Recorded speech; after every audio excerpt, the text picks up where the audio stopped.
Let's clap of praise sa ating Panginoon. Let's give Him all our worship. All the glory belongs to you, Lord. Salamat, Panginoon, for you have loved us so much, O God. Na kami po, O Diyos, na hindi karapat-dapat tumanggap ng anumang magbubuting bagay, Lord.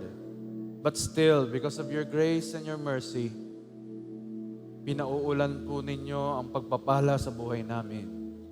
Salamat, Lord, for we have a gracious and loving God. Salamat, O Diyos, hindi lamang kami lingkod, kundi kami mga anak ninyo. Thank you, Lord, for that opportunity, O God. At ngayong oras na ito, Panginoon, salamat sa presensya niyong aming kasakasama. Nararanasan namin, Panginoon, ang inyong pagkilos kanina pa lamang, Lord God.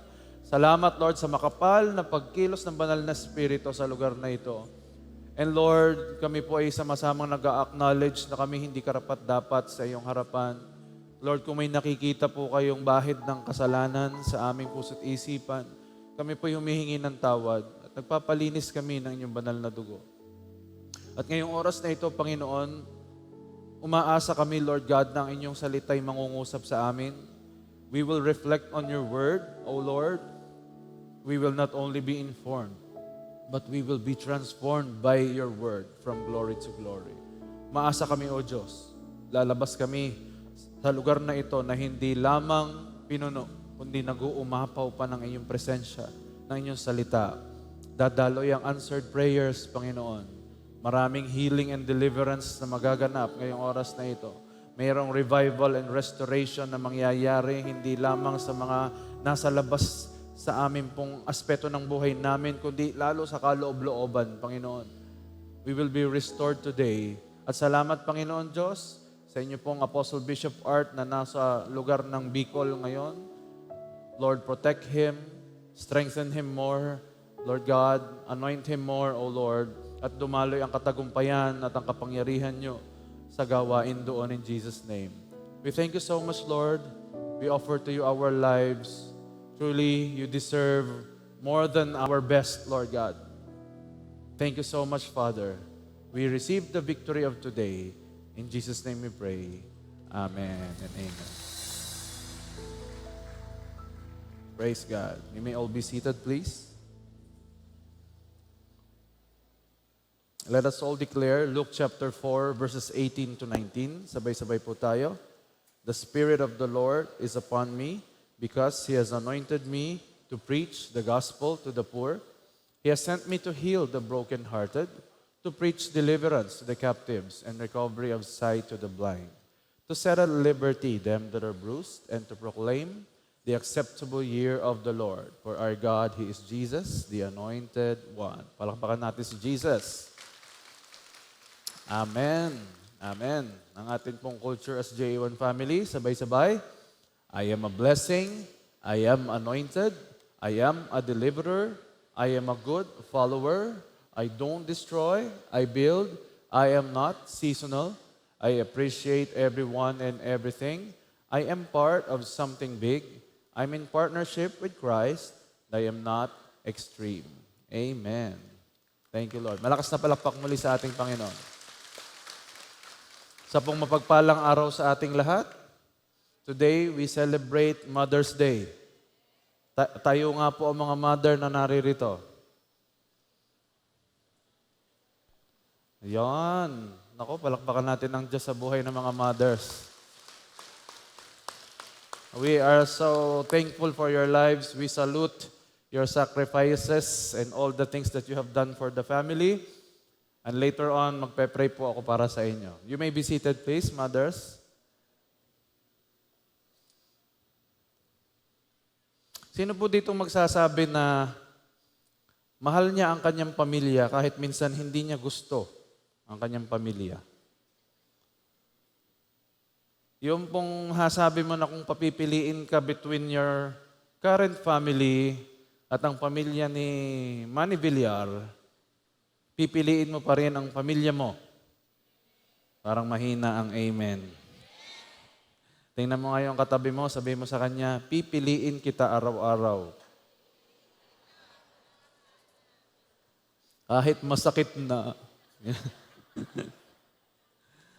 Meron pong dalawang barko sa Amerika na nagbiyahe papuntang New Orleans at isang papuntang Memphis. At yung dalawang barko na ito, 1/4 pa lang po ang natatravel nila. Nagpustahan na po silang dalawa. Hindi yung barko. Yung dalawang kapitan. Na ang sino mang mauuna sa destination ay magbabayad. Okay. Ang maiiwan papunta sa destination, yung mahuhuli, siya ang magbabayad. And since ang kanila pong mga engine nung unang panahon ay steam-fired, steam engine, kaya po kailangang magdagdag ng maraming fuel para bumilis ang takbo ng barko. Mas uminit, mas makapag-produce ng steam. At ang nanalo po yung nasa kaliwa ng screen. At ang problema, nung bababa na po ang lahat, yung pong barkong nanalo sa kaliwa, hindi po makita ng mga pasahero ang kanilang mga bagahe kasi kailangan ng fuel na isamang panggatong ang mga bagahe. At ang nanalong kapitan ay nakulong at hindi na muli nakapag-sail ever again. Nakakalungkot. Just for the sake of winning a small amount of money, ang daming isinakripisyo. Mga bagahe, mga maleta, ang alam ko may lamang milyon-milyon yung maleta. Inihagis po nila, ihagis niya doon sa fuel area. Mas mahalaga ba ang nakuha mo kaysa sa tinapon mo? Worth it ba ang tagumpay mo sa karir o sa ministry at the expense of your family? May mga bata o mga anak mas close pa sa barkada kaysa sa parents nila. May mga anak ng pastor, pag tinanong mo, gusto mo rin bang maging pastor kagaya ng iyong ama? Ang sabi nung anak, ayoko po. Mas nililibre pa ang kaibigan kaysa sa kapatid. May ibang tao, Kristiyano sa church, unbeliever sa bahay.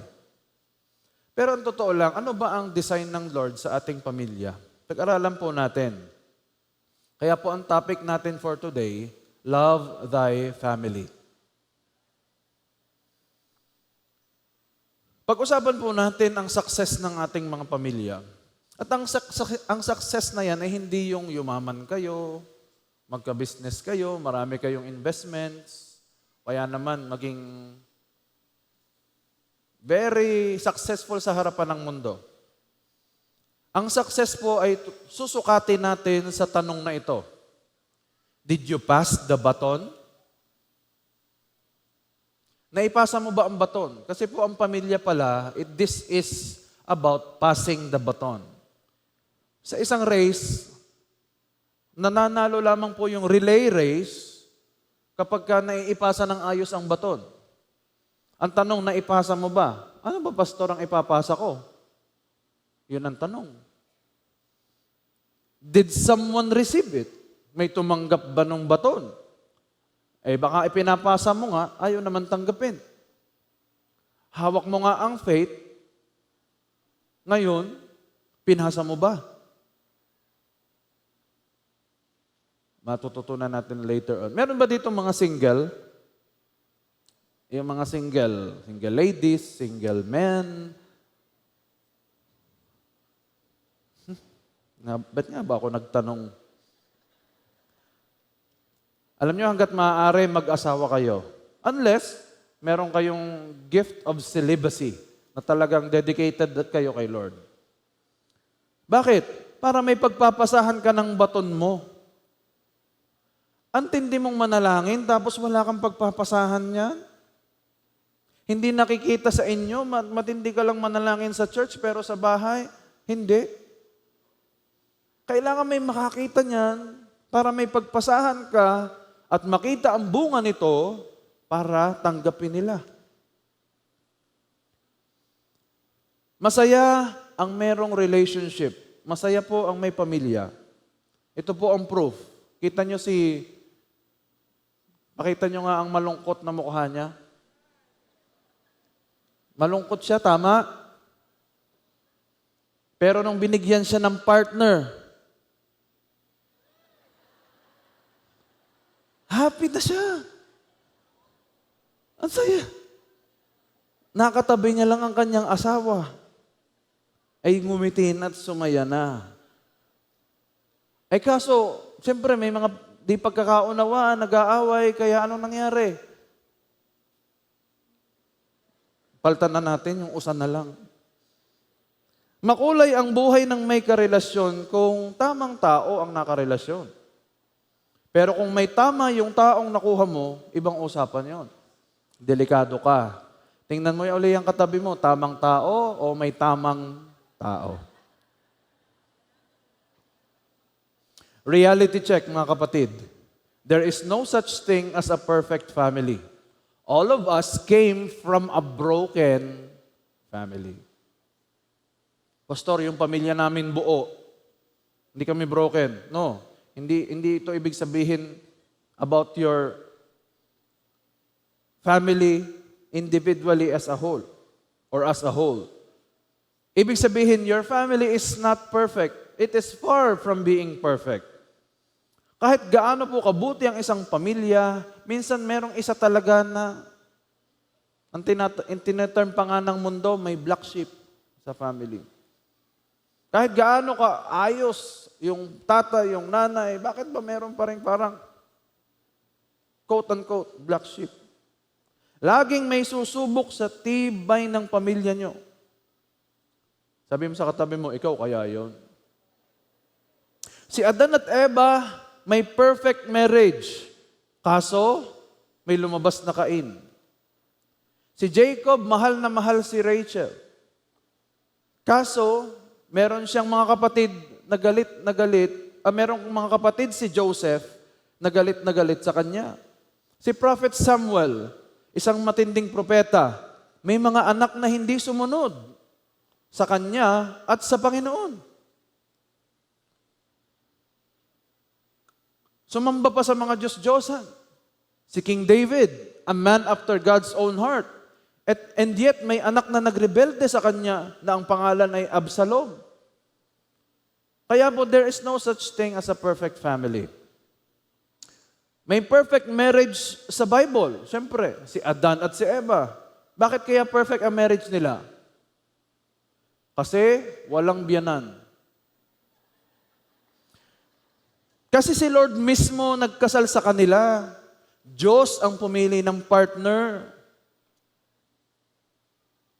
Perfect marriage, pero very imperfect parenting. Kasi may lumabas na Cain. Kaya tanggalin nyo na sa isip nyo na perfect ang inyong family dahil wala. Pero merong successful family. Merong God-centered family na sa kabila ng brokenness, God is using the broken pieces to create a wonderful masterpiece. Sa totoo lang po, sa fairy tale lang makikita yung happily ever after. Ang reality po, happily never after. Sa pamilya, pwede kang maging worst, and yet you are still accepted. Pero ipakita mo minsan ang worst mo sa kaklase mo, sa katrabaho mo, iiwanan ka nila. Pamilya mo lang talaga ang kayang magtiyaga at magtiis sa'yo. Bigyan ko po kayo ng dalawang balita. Good news and bad news. Anong gusto yung unahin? Bad news muna. The bad news is, all families are broken. Because of what? Because of sin. Mula nung mahulog sa pagkakasala si Adan at si Eva, all families are now broken because of sin. Pero may good news. Ano naman yung good news? God can turn a broken family to a blessed family. Declare mo sa sarili mo, I have a blessed family. Laksin ng kaunti, I have a blessed family. May good news tayo, kayang isalba ng Diyos ang family mo. Ang mga nagde-deteriorate na relationship sa asawa, sa magulang, sa anak, sa kapatid, God can rescue it. God can use the broken pieces para maipakita kung gaano kaganda ang plano niya sa family niyo. Sabihin mo sa katabi mo, may pag-asa pala. But remember that every blessing may katapat itong burden. Ang bagong anak na sanggol, ito po'y tinuturing na blessing. Pero ang alagaan ito, palakihin ito ayon sa principles ni Lord ay hindi biro, kundi isang burden. Blessing and burden. Now let us understand how the family worked in the time of Adam and Eve. Genesis chapter 3, beginning verse 1. Now the serpent was more crafty than any other beast of the field that the Lord had made. He said to the woman, "Did God actually say, 'You shall not eat of any tree in the garden'?" And the woman said to the serpent, "We may eat of the fruit of the trees in the garden.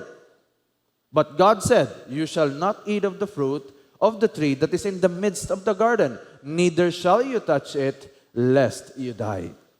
Anong napansin nyo?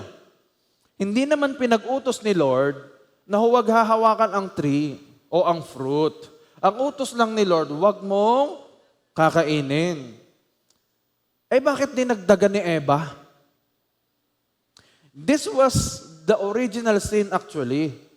Hindi yung kinain hindi pa yung pagkain ng pinagbabawal na bunga. The original sin happened when Eve decided to add to the instructions of God. Iba kasi minsan talaga, mga kababaihang naririto, iba kasi po kayo talagang mag-take ng instruction. Sa totoo lang, may halo minsan kayong emotion. Ang problema, instruction, dagdagan mo ng emotion, will be distraction. Again, any instruction, pag dinagdagan mo ng emotion agad, will be a distraction. Ang ganda ng instruction ng Diyos, ng bilin ni Lord. Pero nang ang dinagdagan ni Eva na nakita niya, wow, parang maganda nga ito. Nagkaroon ngayon ng distraction. Ituloy natin sa verse 4. But the serpent said to the woman, "You will not surely die.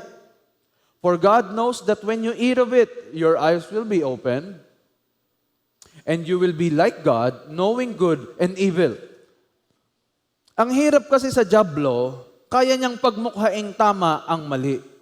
Ngayong buwan na ito, we are going to talk about righteousness. That's why, meron tayong mga bibigyang diin dito about living in righteousness. Wala namang problemang mabuksan ang mata nyo, sabi ng dyablo. Tatalino pa nga kayo. At kaya rin naman pagmukhaing masama sa paningin ng tao ang mabuti at mabait na Diyos. Binaligtad niya. Para bang pinaramdam niya na may pinagkakait sa inyo si Lord. Yung Diyos na akala niyong mabuti, niloloko kayo. Hindi totoo ang sinasabi sa inyo.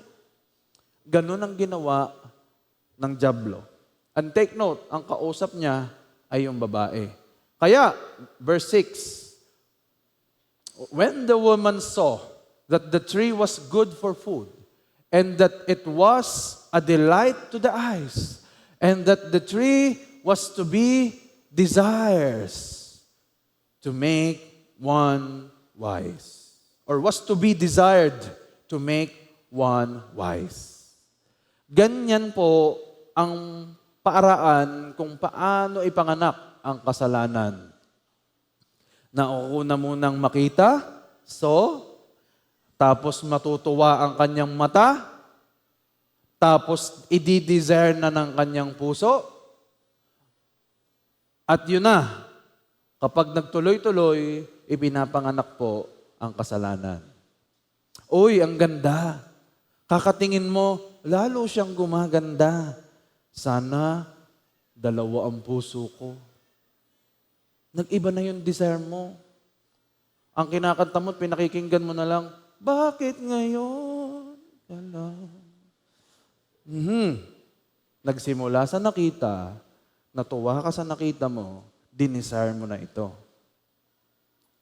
Ang dyablo alam na alam yan. Bakit maraming nababaon sa utang? Alam nyo, ang iba nag-uumpisa sa Katitingin, sa Lazada, sa Shopee, at sa Shein. Sabi mo sa katabi mo, parang may kilala akong ganon. Alam nyo, nag-umpisa lang doon. Bakit may mga anak ng Diyos na bumabagsak at nasisira ang pamilya? Nag-uumpisa sa patingin-tingin. Siguro sobrang curious talaga ni Eva at naintriga siya sa sinabi ng ahas. Grabe nga naman, oh, ganda oh. Eto, may halimbawa po ako. May isang may-ari ng isang malaking mansyon. Meron siyang swimming pool, may sasakyan. At siya'y aalis ng isang linggo. At ang sabi niya doon sa kanyang pinag-iwanan, gamitin mo yung swimming pool ko, yung mga sasakyan ko, kainin mo lahat ng nasa ref. Pero meron doong isang bote na may laman, wag na wag mong iinumin kasi akin yun. Yun namang pinagbilinan. Bakit ba ito'y lagi na lang doon nakatingin sa bote? Ano kaya ang meron sa boteng ito na hindi pinaiinom ng aking amo? Para bang pag may nalaman ka, parang chismis na naman. Pag may narinig kang juicy story, breaking news, parang hindi ka mapakali na hindi mo uusisain kung ano yun. Hanggang sa hindi niya napigilan ang kanyang sarili, inamoy niya't mabango, kanyang ininom, at siya'y namatay. Ba't namatay? Na-overdose. Yung pala'y, hindi niya kilala, tempra. Ano niyo yung tempra? Paracetamol. Kalay juice. Minsan, mabango. Maganda ang packaging. Pero pag tinikman mo, okay pa. Ayos pa. Pero pag dinamihan mo, nilaklak mo na. Doon pa mag-e-effect ang problema. Bakit po natin laging pinagdidiinan ang pamilya? Kasi ang pamilya po, dito ang target ng kaaway. He targets relationships. Kaya nga po, ang nangyari dito, tinarget ni Satanas ang relasyon ni Adan at ni Eva sa Diyos. Hindi muna yung relasyon ni Adan at ni Eva, relasyon nila sa Diyos. Dahil alam nila, kapag bumagsak ang relasyon nila sa Diyos, babagsak din ang relasyon sa pamilya. Mostly, ang mga babae, attracted sila sa knowledge. Yung isang lalaking magaling, matalino. Yung looks, secondary na lang yon. Kaya nga po may mga babae, madaling mabola eh. Madaling madala sa magagandang mga pananalita, mabubulak-ulak na pananalita ng manliligaw nila. Maa-attract yan sa gwapo, pero pag sinabihan ng gwapo na ang ganda ng suot niya, naku, hindi nahuhubarin yon. Everyday yun na ang suot niya, bagay ba sa akin? Oo, parang last week mo pang suot yan ah. Langit at lupa, pati buwan, ibibigay ko sa iyo, pati mga bituin. Kaya nung ikinasal, araw-araw nakakakita ng bituin. Ang mga women, talaga, meron po tayong kahinaan. Kayo pala. Yan po'y sa salita. Ang babae, pag po nasabihan natin ng medyo masasakit na salita, dinidibdib talaga.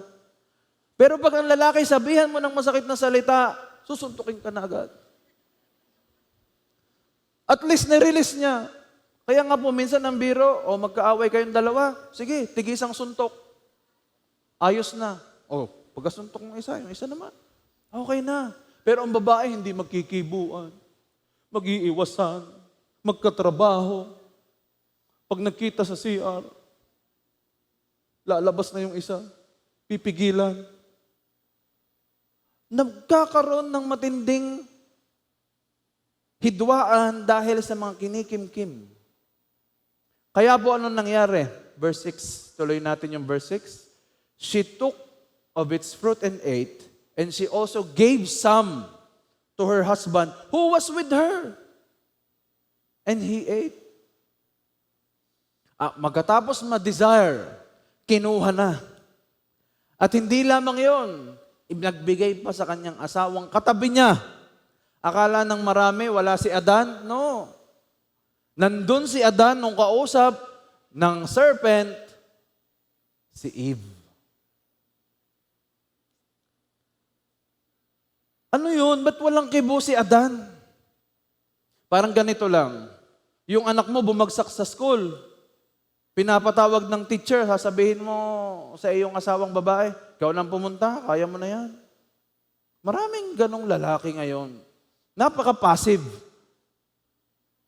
O, ikaw nang dumisiplina sa anak mo, ha? Baka di ako makapagtimpi dyan. Baka matagpas ko ang ilong. Kaya kapag pupunta sa church, laging si nanay ang kasama sa mga bata. Yung tatay, pilosopo. Sasabihin lagi, o sige, di kayo sa langit, ako sa impyerno. Kaya merong mga broken family kasi may isang babae na masyadong emotional at may isa namang lalaki na walang pakialam. Bahala kayo, basta ako'y magtatrabaho, bahala na kayo. Merong anak na nalululong sa bisyo, namumuhay sa kasalanan, ang sasabihin ng tatay, layaan mo na yan, malaki na yan, buhay niya yan, alam na niya ang tama at mali. Kaya yung broken family, lalong nadudurog. Hindi pinansin ni Adan, si Adan ang may alam at may instruction galing sa Diyos. Pero hindi siya nakialam, hindi niya sinabing, huwag ka makipag-usap dyan sa serpent.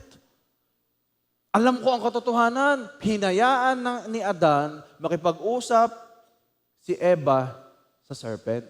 Anong naging resulta? Verse 7, then the eyes of both were opened, and they knew that they were naked. Nabuksan ang mata, at nakita nilang sila'y naked. Ang tanong, talaga bang doon lang nila nalaman na wala silang saplot? Bakit kaya ang ginamit doon na salita ay naked, hindi nude? And they knew that they were nude. May ibig sabihin, kasi ang ibig sabihin po ng nude in Hebrew means arome, or without clothes. Matagal na po silang without clothes. They are covered by the glory of God. Yun ang kanilang clothes nung panahong yon. Pero anong sabi ng Biblia, they became naked. Ano bang ibig sabihin? Matapos mahulog sa kasalanan, they became naked. And what is that?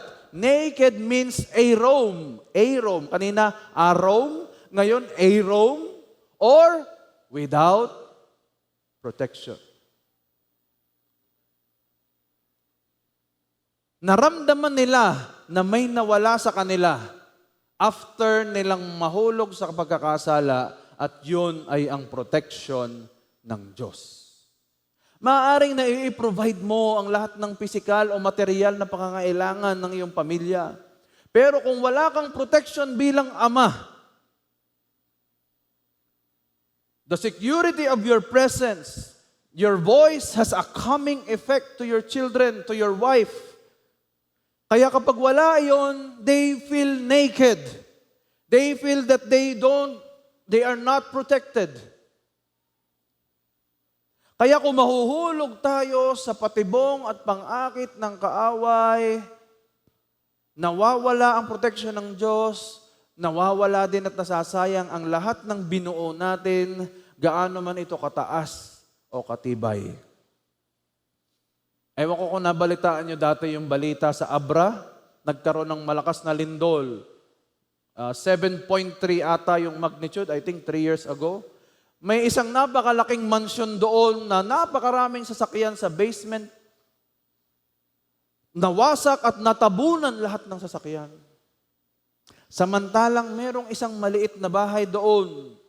Malapit doon sa mansyon, ni hindi man lamang nag-crack o napinsala. Anong ibig sabihin mo, Pastor? Ang earthquake ba namimili ng malaki? Ang sinisira lang ba ng earthquake malalaki? No. Lahat nadadamay sa lindol, pero pwede mong piliin na magstay sa protection ni Lord o maging naked or susceptible sa mga attacks ng kaaway. It's up to you. Kaya nga po in Psalms 137 verse 1, if it is not the Lord who builds a house, the builders are wasting their time. Kaya gusto natin ang bumuo ng ating tahanan, hindi lamang pisikal na tahanan, kundi ang ating pamilya ay ang Diyos. Otherwise, yung mga nagbubuo ng tahanan, nagsasayang lamang ng panahon. Ay ano po ang nangyari kay Adan? Ito po si Adan. Adam was the absentee leader. Siya ang leader pero laging wala. Kaya nga po pag ako'y nagka-counseling ng mga ikakasal ko po, lagi kong pinapaalala, after ba ng kasal nyo, anong sunod yung plano? Pag may nagsabi doon na, after 1 week po, mag-a-abroad na po ako, sabi nung lalaki. Ay, kailan naman makakasunod ang asawa mo? Titingnan pa po kung mga 1 year siguro makakasunod nyo. Alam nyo ang pinapayo ko? Pili, mag-a-abroad ka o magpapakasal. Kasi kung magpapakasal kayo at maghihiwalay din lang kayo after, you are torturing yourselves. Sinasaktan nyo ang mga sarili ninyo. Because that is not the original design of God. Laging magkasama. So anong dapat mong gawin sa isang absentee leader bilang ikaw ay isang nanay? You must support your Adam. Bilang isang anak, support. May mga nagsasabi, kung hindi dahil kay Eva, hindi dapat nagkasala ang sangkatauhan. Narinig nyo na yun? Pero ito naman, kung may ginawa lang sana si Adan, hindi makikipagchismisan si Eva. Ang problema ay yung Adan, hindi yung Eva. But parang wala yata akong kausap. Amen? Puro babae ang nag-amen. 1 Timothy chapter 2 verse 13 to 14. For God made Adam first and afterward He made Eve. And it was not Adam who was deceived by Satan. The woman was deceived and sin was the result. Punta naman tayo kay Eve. Ang babaeng madaldal, madaling madaya. Kaya sabi ni Lord, quiet muna. Si Adan masyadong tahimik, nagpabaya. Si Eva masyadong madaldal, nadaya. So who is Eve? Eve was the deceived victim. Siya yung laging nabobola, nai-scam, kasi hindi nadadala. So anong gagawin mo sa iyong Eve? Forgive your Eve. Mag-release ka ng forgiveness sa kanya. Bakit? 1 Peter chapter 3 verse 7.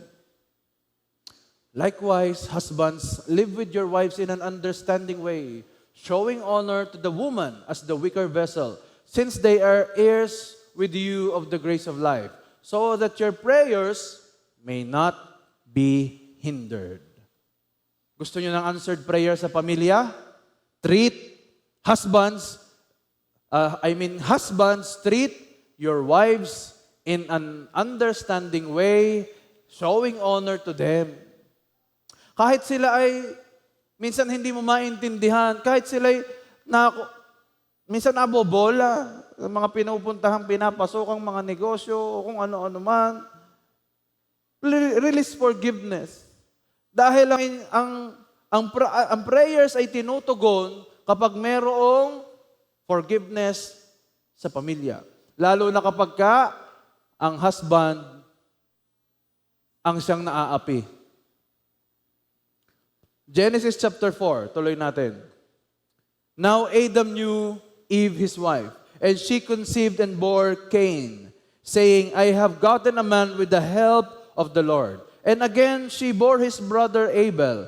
Now Abel was a keeper of sheep, and Cain a worker of the ground. Verse 3.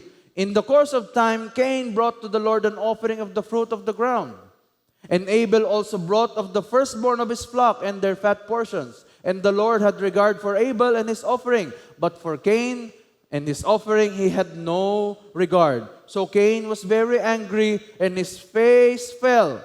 The Lord said to Cain, "Why are you angry and why has your face fallen? If you do well, will you not be accepted?" Ito po yung mga tao na sila na nga yung mali, sila pa yung galit. Kitang-kita mo nang ang beating the red light, tapos nung mahuli, sila pa yung galit. Di mo ba alam? Di mo ba ako kilala? Pinaguhugas ka ng pinggan ng nanay mo, tapos pagsilip ng nanay mo, yung pusa ang naglilinis ng pinggan.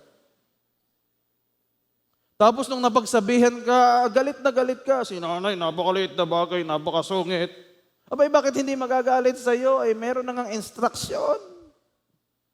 Hindi mo pa ginawa. Sabi ni Lord kay Cain, kung tama ang ginawa mo, i-accept naman yan. Ang masama, tama ang ginawa mo, pinagalitan ka pa. Ano po ang sabi dun sa verse uli? And if you do not do well, sin is crouching at the door. Its desire is contrary to you, but you must rule over it. Nagalit sa kanya si Lord. Anong ginawa ni Cain? Binalingan ang kanyang kapatid na si Abel. At sa verse 8, anong sabi? Cain spoke to Abel his brother, and when they were in the field, Cain rose up against his brother Abel and killed him. Dahil sa pagkakasala ni Cain, laging hahanap ng sisisihin. Yung babae, sinisi yung ahas, kasi yung ahas ang may kasalanan. Yung lalaki, kasi dahil sa babae na binigay mo, sabi niya kay Lord, nangatwiran. Si Adan nangatwiran. Dalawa ang sinisi niya, yung babae at si Lord. Kung ang babae madaldal at nabobola, paminsan-minsan ang lalaki walang pakialam tapos magaling pang manisi.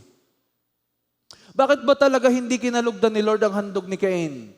Dahil ba the best yung kay Abel at yung kay Cain ay hindi? Wala namang sinabing ganon. Ito po ang reason sa Biblia. Hebrews chapter 11 verse 4. By an act of faith, Abel brought a better sacrifice to God than Cain.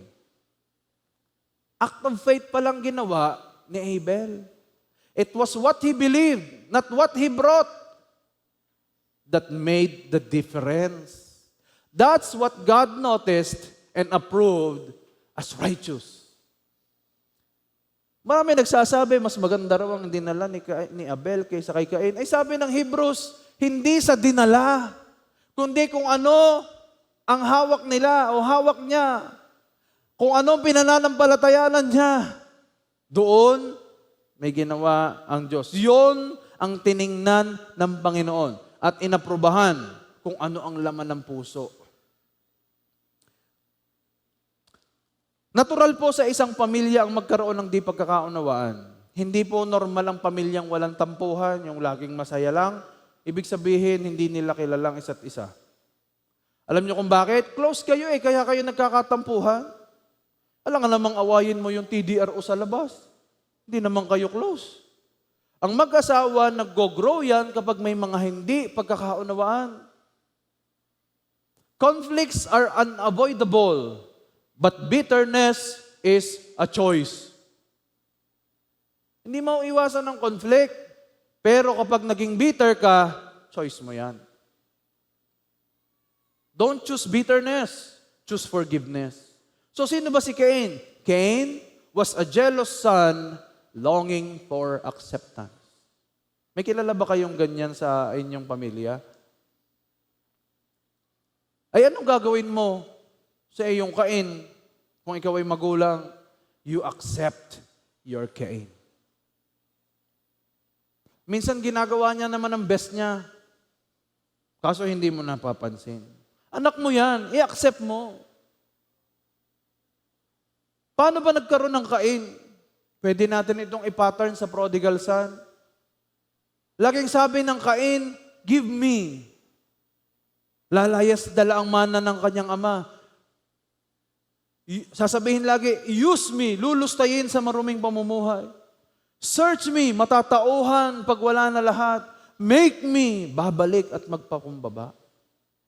So, Talagang nag-uumpisa sa point na hindi mo na maganda. Tapos sa dulo, aayos din. Kaya wag mong susukuan ang kain mo sa prayer. Kasi darating ang time, babalik yan kapag naranasan niya ang lowest of lows ng life.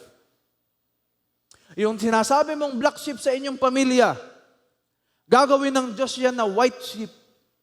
Kasi kapag ang Diyos na ang humipo at tumawag, magugulat ka kasi yung dating ikinakahiya mo o nagiging source ng kahihiyan sa pamilya, magiging source na ng honor mo. Basta anong gagawin? Accept at wag bibitawan sa prayer. At wag kakalimutang i-lay hands habang natutulog.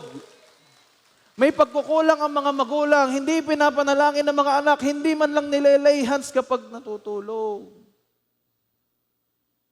Anong nilelay hands ng mga magulang ngayon? Yung cellphone. O ganyan. Tatama ka, tatama. Naku, may taya. Ang ilay hands mo, yung pamilya mo, yung anak mo, na kailangan ka. Huwag mo laging sabihan ng sabihan. Sa totoo lamang, ay pastor, ano ba yan? Ba't hindi ko dapat sabihan ng anak ko? Sa panahon na siya nasa murang edad pa, pwede pa. Pero kapag yan ay 42 na, at sinasabihan mo pa hanggang ngayon, may problema. Sabihin mo sa katabi mo, huwag susukuan si Cain. Ang gusto lang natin ay Abel eh. Gusto ko po kasi yung kagaya ni Abel. Well, ito ang reality. Who is your Abel? Abel is the perfect son that we could never have. We are desiring for a perfect child, perfect son, daughter. Pero sa totoo lang, we could never have a perfect son or child. Ikaw mismo, naging child ka, and you know very well that you are not perfect on your own. Meron ka bang anak na naiikumpara mo sa isang Abel? Buti pa yung anak ng aming kapitbahay, ganito. Hindi ka gumaya doon. Na sana ganun na lang ikaw. Kagaya ni ganito, ni ganyan. Kaya nagagalit nagkakaroon ng Cain spirit, jealous spirit, kasi kinukumpara. Ito yung mga namatay mong pangarap sa mga anak mo, pangarap mong maging doktor, tapos ang nangyari, naging vlogger. Pag nagtanong kayo ng mga bata ngayon, anong gusto mo maging? Anong pangarap mo? Gusto ko bang maging vlogger. Kagaya ni Malupiton. Talagang sasabihin pa kung sino. Lord, hindi naman ito ang pinag-pray ko. Ang pinagpe-pray ko, maging Abel, maging Abel. Sabi nga ni Lord, hindi nga magiging Abel. May iba akong plano sa kanya, hindi Abel, kasi si Abel namatay. Ibig sabihin, hindi siya talaga nag-i-exist. Ganun ba? Paano? Basta iiyak mo lang, sige lang. Mapalad ang mga nanay na laging umiiyak. Alam niyo po ba? Yung mga nanay na naririto, ang dami niyong iniyakan. Tama? Ang karamihan ng mga naririto, may umiyak para sa inyo. Kaya kayo narito. Hindi niyo lang alam. Iniiyakan kayo sa prayer. Matthew chapter 5 verse 4. Blessed are those who mourn, for they shall be comforted. Sige, iiyak mo lang. Habang umiiyak ka, may panalangin ang puso mo, go, do it. At yung Cain spirit will leave. Not every loss can be restored, but every loss can be comforted. Pag may nawala, okay lang, iiyak mo yan.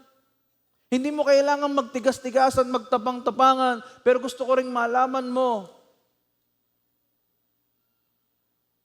may ginagawa ang Diyos at may inaayos ang Diyos at mayroon siyang restoration na nakalaan para dyan. Hindi niya bubuhayin si Abel, pero merong nakahandang iba. Verse 25 ng Genesis 4. And Adam knew his wife again, and she bore a son and called his name Seth.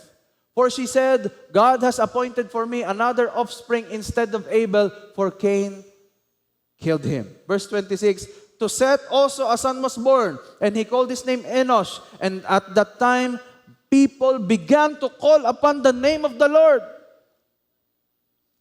Saan nagkaroon ng restoration? Ang relationship sa Diyos.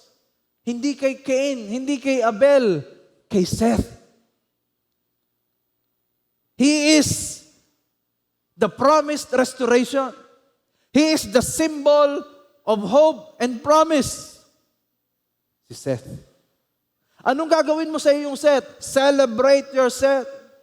Pwedeng iisang anak mo, pero pwede siyang Cain ngayon at magiging Seth after. Gusto kong malaman mo, hindi hopeless ang situation nyo. May pagbabago at restoration na mangyayari sa pamilya mo, kaya ngayon ba lang i-celebrate mo na ito? Huwag kang titingin lang sa ganito. The family that I have versus the family that I need. Minsan ganun ang thinking natin, bakit ba ito pa ang pamilya ko? Sana yung pamilya na lang nila. We tend to compare. May nagsabi nga ho sa akin dati na isang matanda, Pastor, sana kagaya mo rin yung anak ko. Sana naging anak na rin kita. Bakit po? Pogi ka eh. Hindi po talaga yung seryoso. Sabi sa akin, napakaswerte siguro ng mga magulang mo. Ako po'y napangiti lamang sa kanila kasi isip-isip ko, kung alam nyo lang ang pinagdaanan ng mga magulang ko sa akin, ewan ko lang kung gugustuhin nyo pa rin ako. Hindi kasi natin nakikita yung proseso. Akala natin, wow, ang ganda ng pamilya nila. Hindi nila alam, bago naging ganun yun, ang daming tinanim na luha, ang daming panalangin na hindi natutugon, ang daming waiting season, may mga nalalaglag na bunga, may nabubulok. So para magkaroon ng magandang ani, ang daming heartbreak, ang daming pain. Pero buti na lamang, nandyan ang Diyos, hindi nagbabaya. Merong promise, merong set, may spirit of set, which symbolizes restoration ng connection sa Diyos. Huwag mong idisar ang buhay ng katabi mo. Hindi porket nakikita mong napakaganda ng kanilang suot, napakaganda ng sasakyan, napakaganda at kumpleto sila ngayon, iyan yung gusto mo o kailangan mo. No, no, no, no. Because ito dapat ang point of view mo. Paltan mo yung VS ng I. The family that you have is the family that you need. Kaya yan ang pamilya mo, hindi mo napili yan, pero yan ang pamilya mo. Wala ditong pwedeng mamili ng pamilya. Kaya yan ang ibinigay ng Diyos sa'yo, kasi alam niya yan ang bagay sa'yo. Amen? Noong ako po'y bata, ako po'y masyadong tumitingin sa status noong ako'y high school. Naiinggit po ako doon sa mga kaklase ko na kagaganda ng bahay. Nakakarating ako sa kanilang mga bahay, ang gaganda ng bahay. May mga sasakyan. Kami nung panahon yun, nangungupahan lamang kami. Nahihiya nga po ako magpapunta ng kaklase ko sa bahay dahil po ang bahay namin maliit. Hindi magkakasya ang mga kaklase. Tapos ay, hindi ba maganda? Basta. One time, sinurprise po ako ng mga klase ko, nagdatingan bigla sa bahay. Alam nyo, hindi ako nakalabas. Ang ginawa ko, hindi pa ako naliligo, ako'y nagbihis na, lumabas na ako, tayo na, bumunta tayo ng school. Ayaw ko silang papasukin sa loob kasi ako'y nahihiya. At pag ako'y pumupunta sa magandang bahay ng mga kaklase ko, sinasabi ko, wow, sana ganito rin ang bahay namin. Sana maganda rin ang trabaho ng tatay ko. Kasi masyado tayong nakapokus doon sa mga panlabas.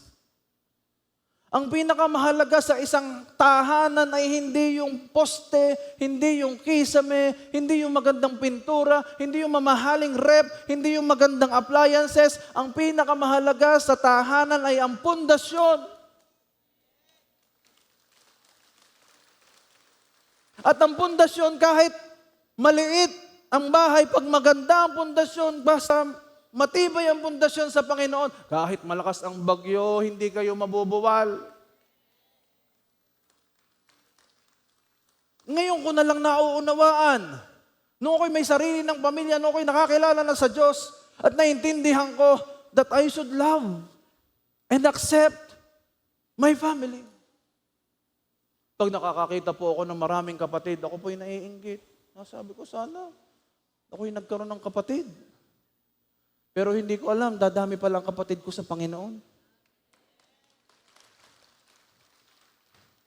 Kayo ang mga kapatid ko sa Panginoon. Heart.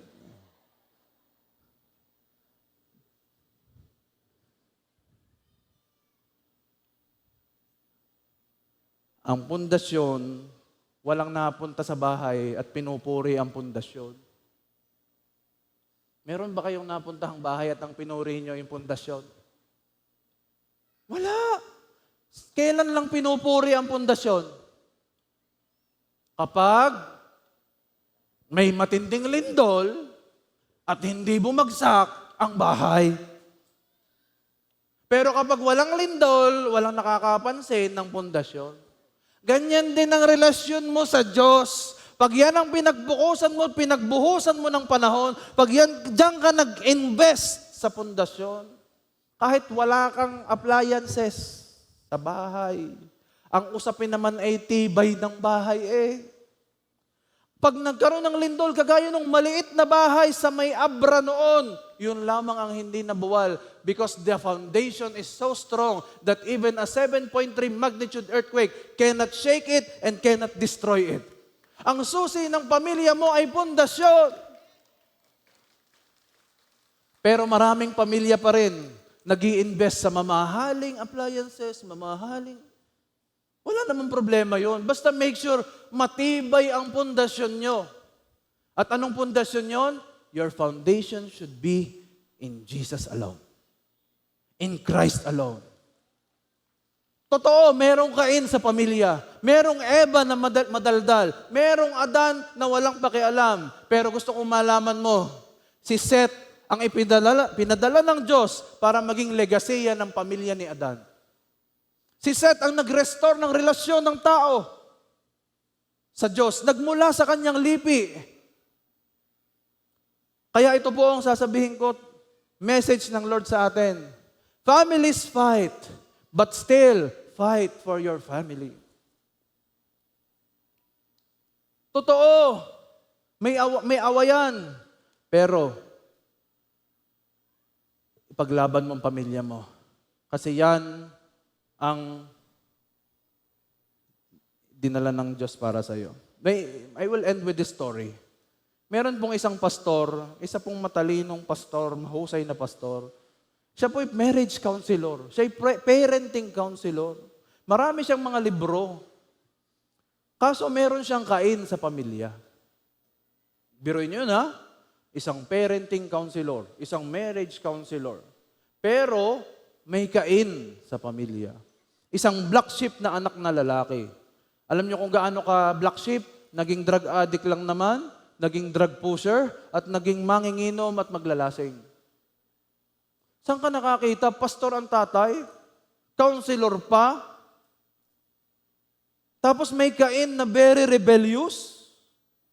Alam niyo, may time na nahuli ng pulis yung anak ni pastor. This is reality. Na umiinom, na nagdadrive influenced by alcohol. At nung dalhin siya sa presinto, hindi po ito sa JA1 ha, baka isipin niyo sa ibang lupalop ng mundo ito. Nakilala siya ng hepe at nalamang, sandali, anak to ni pastor Tinawagan ng hepe si pastor at sinabing, narito po ang inyong anak. Alam niyo ang sagot ni pastor?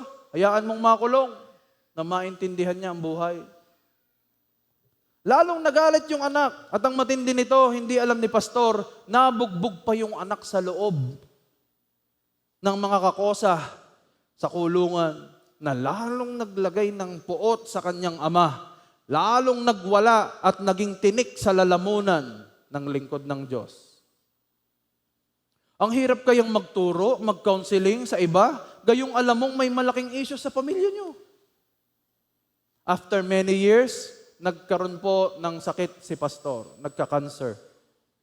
Medyo naglaylo na siya sa ministry at dumating sa point na bedridden na siya at malapit nang umuwi kay Lord.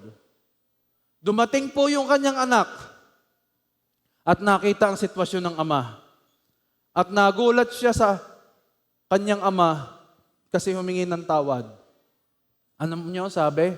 Anak, patawarin mo ako dahil sa sobrang busy ko, nawalan ako ng time sa iyo ni hindi man lang kita na i-treat sa Jollibee. Biruin niyo yun? Nagyakapan po sila at nagkaiyakan. Madaling sabi, nagkasundo na reconcile. Pero after nun, binawian na ng buhay yung ama. And because of the forgiveness, alam niyo po, nagtanim ito ng magandang bunga o seed na namunga after. Itinuloy ng anak ang ministry ng ama. At yung dating hate na hate niya ngayon, siya na po yung isa na ring pastor. Isa na ring family counselor. Palakpakan natin ng Diyos. Ang dating Cain na pangarap ng ama na maging Abel, naging Seth. At nagpatuloy ng legacy ng kanyang ama. Kaya huwag niyong bibitawan ang Cain niyo sa pamilya sa prayer dahil may ginagawa ang Diyos. Kung ikaw mismo ang Cain, gusto kong sabihin sa iyo na kaya kang ayusin at baguhin ng Diyos upang ang spirito ni Cain ay umalis at mapalitan ng spirit ni Seth. Ang carrier ng magandang legacy ng family. Lahat ng pamilya natin may ipapanganak na Seth. Hindi literally, but spiritually. At ngayong araw na ito, bawat pamilya ng JA1 family magkakaroon ng spirit ni Seth. May restoration, may promise, may kaayusan. Amen? Alam nyo, hindi totoo na pag nagsipag ka sa trabaho, halos hindi ka na makilala ng pamilya mo, inaasahan mo maging ayos ang buhay nila. Dahil nagpo-provide ka, no? May nagtanong po sa akin dati, matagal na. Sabi, Pastor, ano ang biggest regret mo sa buhay? Sabi ko, hindi naman ako nabubuhay sa regret eh. Pero for the sake of answering your question, the biggest regret that I could have in my life is when I gave everything to others, but I cannot give anything to my wife and to my kids. Naging mahusay nga akong pastor ng JA1, pero failure naman akong ama't asawa. That would be my biggest regret. Kaya po yung mga anak ko, yung asawa ko, hanggat kaya ko, isinasama ko sa mission, sa ministry. Kahit gumastos ng mahal papuntang abroad, visa, ticket, okay lang. Basta nakikita ng mga anak ko ang ginagawa ko. Para nakita nila ang daddy nila hindi lamang pala daddy, kundi pastor din. Kasi ayaw kong isipin nila, inaagaw ako ng gawain ng Diyos sa kanila. That they still have their daddy. Because the best position I can have in their eyes is not as an engineer, not as a pastor, or a reverend, but as a daddy. And to my wife, as a husband. Kung ikaw ay hindi pastor, kung ikaw ay nagtatrabaho, ina-appreciate ng pamilya mo ang ginagawa mong sakripisyo. But please, ang tingin sa iyo ng iyong mga anak ay hindi ikaw engineer, hindi ikaw businessman, ang tinitingnan sa iyo, kailan kita magiging daddy? Kailan kita magiging mommy? Hindi, binibigay ko na sa iyo lahat ng kailangan mo. Ito na, pang tuition to. Ang kailangan ko'y daddy. Silently, in their hearts, they desire. Ang kailangan ko'y daddy. Kailan mo ibibigay yon? I am not a perfect husband or father. We are not a perfect family. But we never stop loving and forgiving and fighting for our family. Kaya wag na niyo ipagpapalit ang inyong pamilya sa kahit anong relasyon dito sa mundo. What is your first ministry? Your first ministry is si Lord. Minsan sinasabi natin first ministry ang family kaya minsan nakakalimutan na ang gawain ng Diyos. Sabi ng pastor, ang first ministry mo ay ang pamilya mo. Hindi. Ang first ministry mo talaga ay si Lord. Ay ano yung pangalawang ministry mo? asawa mo. Huwag mong isama ang anak. Asawa muna. Ano yung pangatlong ministry? Yung anak mo. At yung pang-apat, bahala ka na sa pang-apat hanggang sa mga pang-sampo. Meron ng pastor na umuwi kay Lord. Alam niyo, nag-funeral service, pare. Bakit? Napabayaan ang pamilya. Hindi naging magandang testimony sa pamilya. Ilagay mo sa wallpaper ng cellphone mo ang asawa mo at buong pamilya mo. Bakit? Para pag may matinding tawag, ang serpent o ang ahas, titingin ka lang doon, titingnan mo lang sila, iisipin mong maigi, papayag ka bang idadamay mo sila sa sumpa? Magkakaroon sila ng sumpa ng walang kamalay-mahalay dahil sa ating. Kaya ngayon, get ready to transition from a broken family to a blessed family. Dahil ang tagumpay ng pamilya mo, katalunan ni Satanas. Gusto mong talunin sa Satanas? Umpisahan mo sa pamilya mo. Husband, if you have your wife with you, hold her hand. Tandaan nyo, priority nyo, sunod sa Diyos ang isa't isa, hindi ang mga anak nyo. Kung bakit ba parang napunta na lahat ng pagmamahal at attention nyo sa mga bata, nawalan na kayo para sa isa't isa. Dahil wala pa man ang mga bata, kayo na magkasama. At aalis sa mga bata, kayo may iiwan. Baka pagtingin nyo sa isa't isa, sino ka ga? 30 years na kitang kasama, hindi pala kita kilala. Kasi binigay lahat sa anak. Kaya ngayong araw na ito, magiging honest tayo. At kung kasama nyo ang mga anak nyo at may spirit of Cain sa pamilya, huwag nyong ipagtabo yan yung Cain. I-accept, yakapin. Pero, in your acceptance, get ready also for God to give Seth. Sabi mo sa kaliwat kanan mo, love your family. Pwede ba tayong tumayo at this point in time? Minsan sa larawan nakikita po eh. Meron nagpapapicture ang buong pamilya. Makikita nyo, in a psychological point of view, kapag po ang pamilya, ang picture nila nasa dalawang tabi ang mag-asawa at nasa gitna ang mga anak, usually, it portrays a message na yung mag-asawa ay malayo sa isa't isa at binuhos nila ang kanilang oras at panahon lahat sa anak. Kaya kapag kayo pala'y nagpipicture, make sure kayong dalawang mag-asawa ang magkatabi. At ang mga anak ninyo nasa tabi ninyo o kaya nandito sa harapan, pero kayong dalawa maghihiwalay. Because it is a symbol or a portrait na kayo ay still together. We are not asking for a perfect family. We are just simply asking, Lord, have mercy on our families because we have our issues. We have our imperfections. Ang gusto ko lang, Panginoon, ngayong oras na ito, Seth, the symbol of promise and restoration, come into our family. The spirit of Seth, come to our family. If you are with your husband or wife now, kung ang pamilya nyo yung naririto, hold their hands, be with them.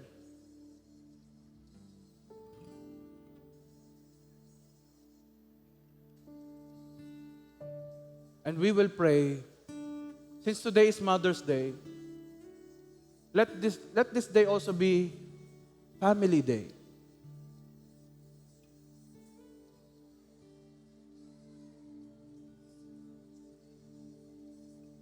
Kung narito ang mga anak ninyo, be with them. Bakit lagi natin gustong magkakatabi, magkakasama ang pamilya? Mahirap talunin ni Satanas ang mag-anak o ang pamilyang laging magkakasama, magkakahawa kamay, nagmamahalan, nagpapatawaran. As you are with your family now, sa isip ninyo, alam nyo ang sitwasyon ng pamilya nyo. Alam nyo yung mga crack. Alam nyo yung mga issues. Alam nyo yung mga bagyong dinadaanan ninyo. Pero ang tanong, kumusta ang pundasyon? Alam nyo yung weak ang foundation, well, this is the time. Strengthen your faith and your trust in the Lord. Because this is the key to a successful family. Kahit walang maganda at magarang mga bagay sa mundo, those are just accessories. Pero ang tunay mong need is a family that stays no matter what. Darating ang time mawawala ka sa mundong ito. Sino mag-aasikaso sa'yo? Pamilya mo. May pagkakataon, maraming tantrums, galit. Who stays with you? Your family. Kaya today, this is a challenge. Hold your family together with you now, and we will pray. Close your eyes. I will declare. Father, nakikita niyo ang pamilya ngayon na naririto. They have their imperfections. They have their issues. They have their storms. All kinds of storms, Lord.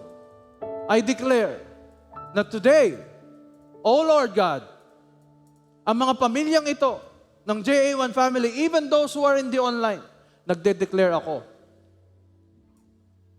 walang sino man pamilya ng JA1 ang maghihiwa-hiwalay.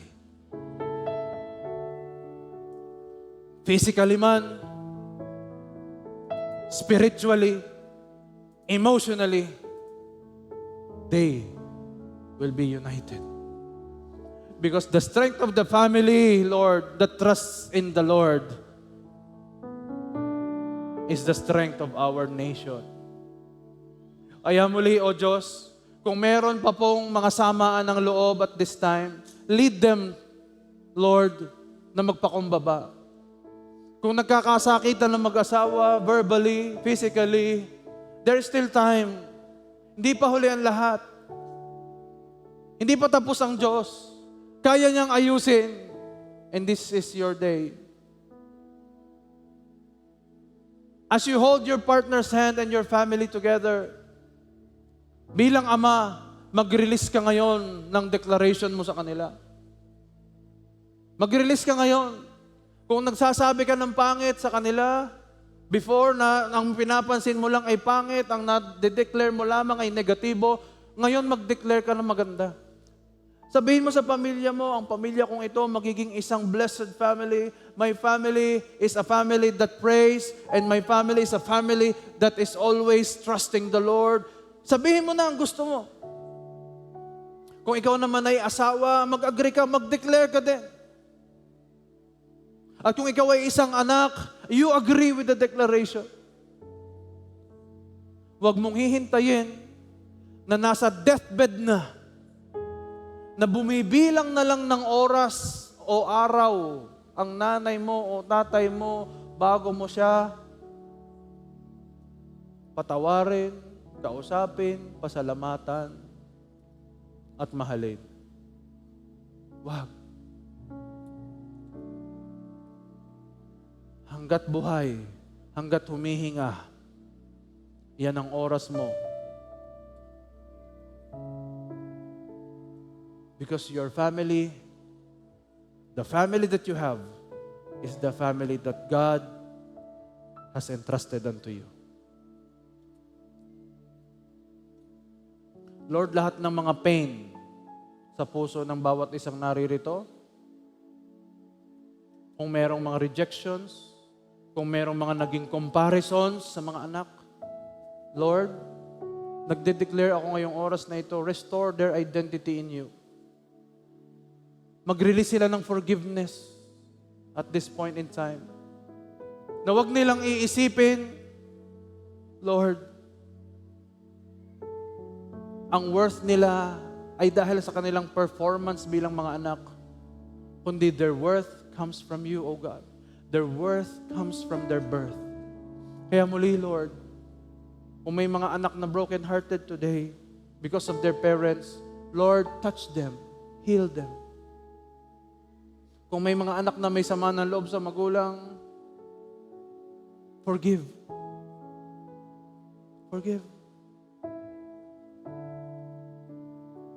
Thank you, Lord. The God who restores is here. Kung may mga pagkukulang ka, the Lord is reminding you again, be a good steward of your family. Yes, Lord. At aking winawasak ang gawa ng kaaway ngayon. Immorality, adultery, infidelity. In Jesus' name, wala kayong karapatan at magagawa sa bawat pamilya ng JA1 family. In Jesus' name. Yes, yung busyness, I rebuke. Nilalagyan ni Satanas ng daming-daming gagawin na parang hindi pa sapat ang isang araw para sa mga gagawin sa buhay, sa trabaho, sa ministry, sa karir, sa negosyo. Pinuputol ko ang deception na ito ngayon in Jesus' name. You are not here to just work. You for your money. You are here to work out your family. Kaya Lord, salamat, nire-restore niyo ang bawat pamilya. And I release the spirit of Seth sa mga na broken dahil sa Cain at nawalang Abel, may pumalit na Seth. Kaya Lord, right now, the spirit of Seth is being poured out on each and every JA1 family here. Pinapalitan yung pinapalitan yung Cain spirit na nag-i-exist at ngayon merong Seth spirit, the symbol of promise and restoration. Kaya Lord, salamat, ngayong araw na ito, nire-restore nyo ang JA1 family. Salamat Lord God for the Seth spirit na nag-i-exist na ngayon. Yes, may inaalis ang Diyos, pero merong ipinapalit na mas maganda. May pinapalit na kung saan doon dadaloy ang pangako. Kaya tanggapin mo ngayon the fulfillment of God's promises in your family. Dadaloy sa Seth Spirit. Kaya huwag kang mainip, huwag kang bibitaw sa pananalangin. Huwag mong bibitawan yung anak mo, huwag mong bibitawan yung magulang mo sa pananalangin. This is your time to be together in prayer and in worship. Because whenever you worship, God is working. But whenever you worry, God is doing nothing. Or God can do nothing. Kaya this is the time to worship. This is the time to work out over again for your family. Hindi pa huli ang lahat. Ngayon na. Ngayon na. Ngayon na. Ngayon na. Ngayon na ang araw. Kaya after today, go out. Take your family with you to dinner or lunch. Ibaba ang mga cellphone. Mag-usap. And just be a family. Thank you, Lord. I seal this prayer by your blood. To you all the worship and honor. Ang pamilya ng JA1 ay sa inyo, Panginoon. In Jesus' name. Everybody say amen and amen.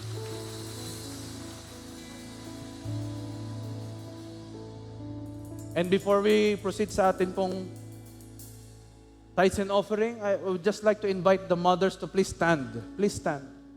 Remain standing, mothers. Hallelujah. You are a gift. You are a gift to the family. Your tireless work, sacrifices, and you know very well na ang Diyos nakatingin sa inyo at minamahal kayo. Let us pray for our mothers. Kung may katabi kang nakatayo ngayon, iunat mo ang kamay mo sa kanya. Kung may kilala ka, just join me here with your hands stretched to them and let's pray. Father, salamat sa mga nanay na naririto ngayon. Salamat dahil sila po ang naging daan upang ang mga anak ay makarating sa mundo. I thank you, Lord God, na nung sila'y nagle-labor, masakit ang laboring para sa kanilang anak, but they managed to continue. Simula't simula pa lang ng motherhood, struggle na agad. Kaya salamat, Lord, pagbubuntis pa lamang, struggle na agad. Kaya salamat, Panginoon, dahil you've given them the patience and the endurance. I pray, God, na ang mga JA1 mothers, Lord, even all around the globe, they are mothers who are so in love with you.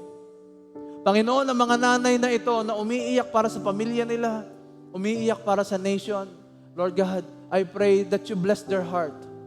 Panginoon, walang mga magulang na mababurnout, walang mga nanay na magkakaroon ng anumang depression, anxiety, and mental health disorders. Lord, mga nanay na hindi na-appreciate, Lord, you appreciate them now. And Lord, kami mismo, we appreciate these mothers, Lord God. Thank you for their lives, Lord. And I declare, O God, ano man ang panalangin ng heart nila, tugunin niyo po ito ayon sa inyong kalooban at ayon sa inyong panahon.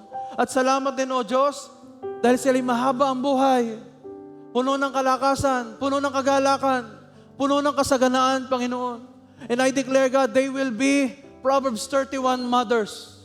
They will be virtuous women of God. And I also declare, Lord, hindi sila kayang lokohin ni Satanas. I declare that the JA1 mothers are so strong in character that they cannot be bullied, they cannot be taken advantage of by the enemy. In Jesus' name. Salamat. Maraming answered prayers this year ang mga mothers na naririto. In Jesus' mighty name. Salamat na marami, Lord God. Their lives are yours. Salamat, Panginoon. I declare blessings and favor be upon the mothers around here. Thank you so much, Father God. We seal everything by your blood. In Jesus' name we pray. Amen and amen. God bless you all and happy Mother's Day once again.